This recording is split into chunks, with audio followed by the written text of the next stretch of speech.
is it a better choice to take a waiting list for chicks and hatching eggs and add people to a wait list and get in touch with them as your availability opens up? Or is it a better choice to do things on a first come, first serve basis? And I've done things both ways. I have also received things both ways. I've been in the game for several years now, and I have made a lot of purchases. I've sold a lot of eggs. I've sold a lot of chicks. I've done a lot of shipping.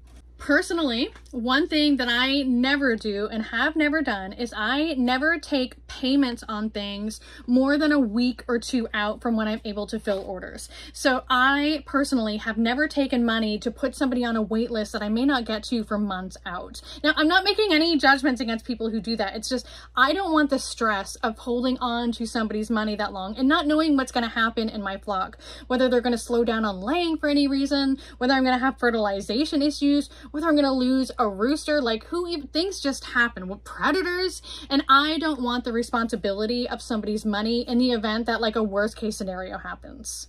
With that being said, I will say that there are breeders who I really respect in the community. Both of these breeders ship chicks often. That's their primary business. And one of those breeders in particular will take payment in full and then put you on a wait list. And I will say that with this one breeder, I waited for about a year. She had some issues with her flock, which is totally understandable. And about a year and a half later, I said to her, hey, I've decided to go in a different direction with my breeding program, and I really am actually not going to want those chicks anymore. And she said, it's no problem. She actually kept that money in a savings account, and she didn't move the money over from the savings account until she was able to make good on her side of things. So when I said, hey, it's been a long time, I've decided to go a different direction, she said, no problem, I will refund your money. I say all that just to bring up the idea that if you do take payment in full or a deposit on chicks or hatching eggs like far out before you're able to honor them,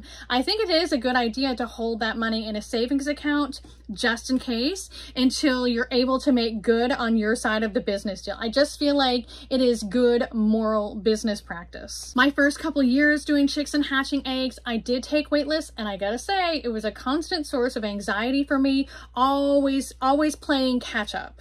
And for the last several years, I was never even able to get through those wait lists because, again, things just happen. Laying cycles change, predators things happen. I know that it's frustrating as somebody trying to hatch and planning your flocks when you don't know when you're going to receive hatching eggs. It's hard to plan receiving eggs and chicks from other breeders and for weather and space and things like that. So I feel that wait lists can be kind of problematic in my own personal experience. So this year, I decided to do something a little different, and I decided to I've primarily only been working with hatching eggs this year, and I have only been offering them on a first come, first serve basis. So when I have some availability, I'll post it on my social media platforms, and I'll just let people message me and just sell eggs that way. I have not kept a wait list. Now, in this event, what I have done is sometimes I'll post olive eggers for sale and somebody will buy them quickly. Thank you for that. And then I'll get a couple messages from other people saying, oh, are they still available? Are they still available? And typically what I'll do is I'll take payment for like the next 2 or 3 orders or however many orders I can fill at that point in time within the next week or 2. I'll take payment for those orders and get all those orders out and then kind of start over again. That way, it's a short enough time where I can pretty much predict what my flock is doing. Well, with the exception of like the fall or when hurricanes happen and then things get a little wonky. The point is, you, do what works for you. In my experience at this point in my chicken keeping, hatching egg selling career, it works best for me to not do wait lists and to just do things on a first come, first serve basis.